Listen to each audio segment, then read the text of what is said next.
BD news অ্যালার্টের আরও একটি সংবাদ সংযোগে আপনাদেরকে স্বাগতম। আমাদের কি মরিয়া প্রমাণ করতে হবে আমরা অসুস্থ, আদালতে বলেছেন দীপু মনি।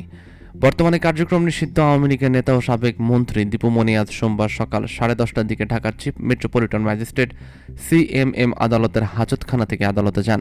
এ সময় তিনি মাস্ক, হেলমেট ও বুলেট প্রুফ জ্যাকেট পরেছিলেন। দীপু মনিকে আসামির কাঠগড়ায় রাখা হয়। তিনি মাথা নিচু করে থাকেন। পরে কাঠগড়ায় দাঁড়িয়ে থাকা সাবেক সংসদ সদস্য সোলাইমান সেলিমের সঙ্গে কথা বলতে শুরু করেন। এর মধ্যে দীপু মনির আইনজীবী গাজী ফয়সাল এজলাসে আসেন। গাজী ফয়সাল দীপু মনির সঙ্গে কথা বলতে শুরু করেন। সকাল 10:35 দিকে বিচারক এজলাসে আসেন। রাষ্ট্রপক্ষ থেকে একজন পুলিশ কর্মকর্তা দীপু মনিকে 10 দিন রিমান্ডে নেওয়ার সাপেক্ষে যুক্তি তুলে ধরতে শুরু করেন। পরে ঢাকা মহানগর দায়রা জজ আদালতের প্রধান পাবলিক প্রসিকিউটর পিপি ওমর ফারুকির দীপু মনিকে রিমান্ডে নেওয়ার সাপেক্ষে কথা বলতে শুরু করেন। পিপি বলেন, মাননীয় আদালত, গত বছরের 5 আগস্ট ঢাকা মেডিকেল কলেজ হাসপাতালের কাছে হানিফ উড়াল সড়কের ঢালে মনির হোসেন নামের এক আন্দোলনকারীকে গুলি করে হত্যা করা হয়। এই হত্যা মামলার এজাহার নামীয় আসামি দীপু মনি। হত্যাকাণ্ডের জন্য তাকে রিমান্ডে নিয়ে জিজ্ঞাসাবাদ করা জরুরি। রাষ্ট্রপক্ষের বক্তব্য শেষ হওয়ার পর দীপু মনির আইনজীবী গাজী ফয়সাল বলেন, মাননীয় আদালত, এই হত্যাকাণ্ডের সঙ্গে দীপু মনি কোনোভাবে জড়িত নন।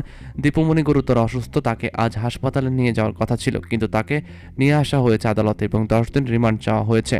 আইনজীবী গাজী ফয়সালের বক্তব্য শেষ হওয়ার পর কাঠগড়ায় দাঁড়িয়ে থাকা দীপু মনি নিজেই আদালতে কথা বলার অনুমতি চান। দীপু মনি বলেন, মাননীয় আদালত, আমি অসুস্থ। আমাকে আজ হাসপাতালে নিয়ে যাওয়ার কথা ছিল, কিন্তু আমাকে নিয়ে আসা হলো আদালতে। আমাকে এবার 10 দিনের রিমান্ড নিতে চাই পুলিশ। দীপু মনি আরও বলেন, গত আগস্ট মাস থেকেই আমি অসুস্থ। আমার ব্রেন পরীক্ষার জন্য একবার কারাগার থেকে তাজউদ্দিন মেডিকেল কলেজ হাসপাতালে নিয়ে যাওয়া হয়েছিল, কিন্তু সেখানে আমার সব ধরনের পরীক্ষা নিরীক্ষার ব্যবস্থা না থাকায় আবার আমাকে কারাগারে নিয়ে আসা হয়। সেই থেকে আজ আমাকে পরীক্ষা করাতে নিয়ে যাচ্ছে, কাল আমাকে পরীক্ষা করাতে নিয়ে যাচ্ছে, এভাবেই ঘোরানো হচ্ছে আমাকে আর হাসপাতালে নেওয়া হচ্ছে না। ক্ষোভের সঙ্গে দীপু মনি বলেন, তার শারীরিক যে অবস্থা তাতে পরীক্ষা নিরীক্ষা করা জরুরি। কারাগারে কিভাবে আছেন সে ব্যাপারে দীপু মনি আদালতের কাছে অভিযোগ করেন। তিনি বলেন, মাননীয় আদালত, আমি গ্রেপ্তার হওয়ার পর থেকে গাজীপুরে কাশিমপুর মহিলা কারাগারে আছি। 15 দিন পর পর আমার আত্মীয় স্বজনের সঙ্গে দেখা করার অনুমতি পাই, কিন্তু আমার আইনজীবীদের সঙ্গে আমি কথা বলার সুযোগ পাচ্ছি না। 1 বছরের বেশি সময় ধরে কারাগারে আছি। আইনজীবীদের সঙ্গে কথা বলার সুযোগ পেয়েছি মাত্র 3 বার। আমার নামে 60টির অধিক মামলা।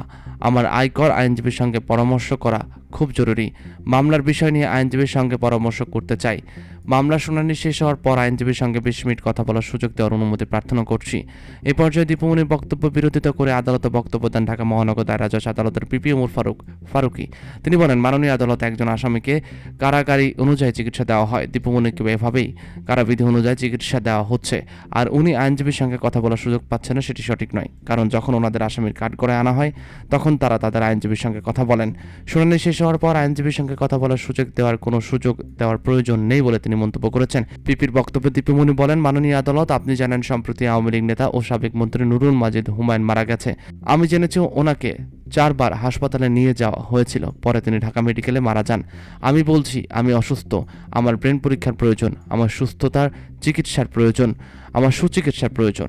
আমাদের কি মরিয়া প্রমাণ করতে হবে আমরা অসুস্থ? দীপু মনির এই বক্তব্য শেষ হওয়ার পর কাঠগড়ায় দাঁড়িয়ে থাকা সোলাইমান সেলিম রাগান্বিত হয়ে উচ্চস্বরে কথা বলতে শুরু করেন।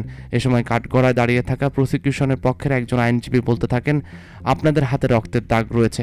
পিপি ওমর ফারুকি বলেন, মাননীয় আদালত, দীপু মনির কথার যে টোন তাতে প্রমাণিত হয় উনি যতটা অসুস্থ বলছেন ততটা নন।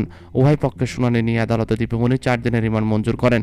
রিমান্ড মঞ্জুর আদেশের পর দীপু মনিকে আবার আদালতের হাজতখানায় নিয়ে যাওয়া হয়। বেলা 11:30টার দিকে একটি প্রিজন ভ্যানে দীপু মনিকে আদালতের হাজতখানা থেকে গাজীপুরের কাশিমপুর মহিলা কারাগারের দিকে নিয়ে যাওয়া হয়।